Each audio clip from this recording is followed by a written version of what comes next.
Friends, welcome back to Jyothika home and beauty Telugu channel. ఈరోజు చేయబోయే recipe వచ్చేసి బీరకాయలండి. బీరకాయ మెంతి కూర ఎలా చేయాలో ఇప్పుడు చూపిస్తాను మీకు. ఒక బాండి పెట్టండి, స్టవ్ పైన ఒక 2 టేబుల్ స్పూన్ల ఆయిల్ వేయాలండి.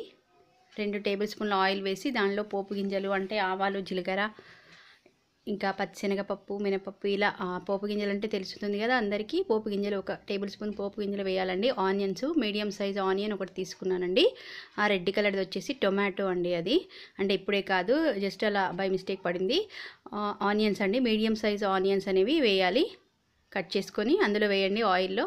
అవి కొంచెం ఫ్రై అవ్వాలండి, వేగనివ్వాలండి. అది కొంచెం అంటే బ్రౌన్ కలర్ వచ్చే వరకు వేగాలి. ఇప్పుడు వచ్చేసి 1 టేబుల్ స్పూన్ అల్లం అండి, 1/2 టేబుల్ స్పూన్ సరిపోతుంది. అల్లం వేసి బాగా మిక్స్ చేయండి. అంటే ఆయిల్ ఆనియన్స్కి బాగా పట్టే విధంగా అల్లం పేస్ట్, అంటే అల్లం వెల్లుల్లి పేస్ట్ ఉంటుంది కదండి, అది వేసుకోవాలండి. లేదంటే స్కిప్ చేయొచ్చు, మీకు ఇష్టం లేకపోతే మాత్రం స్కిప్ చేయొచ్చు, కానీ టేస్ట్ చాలా బాగుంటుందండి. ఇందులో 1 టేబుల్ స్పూన్, 1/2 టేబుల్ స్పూన్ వచ్చేసి పసుపు వేసానండి నేను. ఈ వీడియో క్లిప్పింగ్ మిస్ అయిందండి, ఏమనుకోవద్దు. ఇప్పుడు వచ్చేసి పసుపు వేసానండి ఇందులో 1/2 టేబుల్ స్పూన్. ఇప్పుడు వచ్చేసి మెంతికూర ఉంటుంది కదండి, చిన్న ఆకుల మెంతికూర వేసాను ఇందులో. మెంతికూర వేసి మొత్తం కలిపండి, మిక్స్ చేయండి టోటల్గా. అంటే ఆయిల్లో బాగా ఫ్రై అవ్వాలండి మెంతికూర అనేది చాలా బాగుంటుంది టేస్ట్ వచ్చేసి. మెంతికూర అనేది హెల్త్కి కూడా చాలా మంచిది. షుగర్ పేషెంట్స్కి అయితే ఇంకా బాగా మంచిది. డైలీ తీసుకోవాలండి, వాళ్ళైతే రెగ్యులర్గా కంట్రోల్ ఉంటుంది షుగర్ అనేది. కాబట్టి మీరు మెంతికూర అనేది అవాయిడ్ చేయొద్దండి. మీరు ప్రతి ఒక్క కూరలో వెజ్ కానీ నాన్ వెజ్ కానీ ఏదైనా సరే మెంతికూర అనేది యాడ్ చేస్తే కనుక టేస్ట్ అయితే చాలా బాగుంటుంది. హెల్త్ కూడా చాలా బెనిఫిట్స్ ఉంటాయండి మెంతి కూరలో. ఇప్పుడు వచ్చేసి బీరకాయ అండి. బీరకాయ ఇలా కట్ చేసుకోవాలండి, ముక్కలుగా కట్ చేసుకొని వేసుకోవాలి ఇందులో.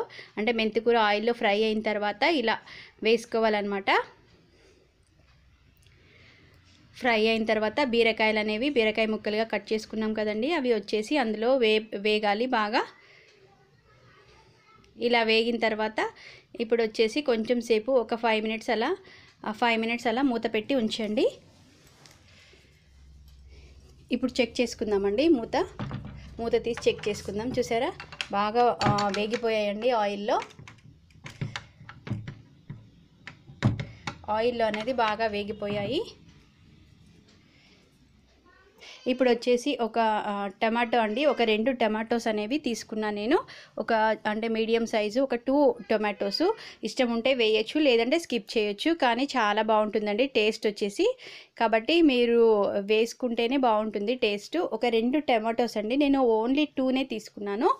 2 టొమాటోస్, మీడియం సైజ్ టొమాటోస్ తీసుకొని అందులో పీసెస్ కట్ చేసుకొని అందులో వేసుకున్నానండి. చాలా బాగుంటుందండి ఈ కర్రీ వచ్చేసి. ఇప్పుడు మనకు 1 టేబుల్ స్పూన్ కారం అండి, 1 టేబుల్ స్పూన్ కారం తీసుకొని అందులో వేసుకోండి. 1 టేబుల్ స్పూన్ కారం సరిపోతుంది, 1 టేబుల్ స్పూన్. ఇందులో ఇప్పుడు కొంచెం బాగా కలుపుకోవాలండి. ఇప్పుడు ఈ క్లిప్పింగ్ క్లియర్గా రాలేదు. ఇది వచ్చేసి నేను దీంట్లో ఏమీ యాడ్ చేయలేదండి, ఓన్లీ కారమే యాడ్ చేశాను. 1 టేబుల్ స్పూన్ కారం అనేది యాడ్ చేశాను.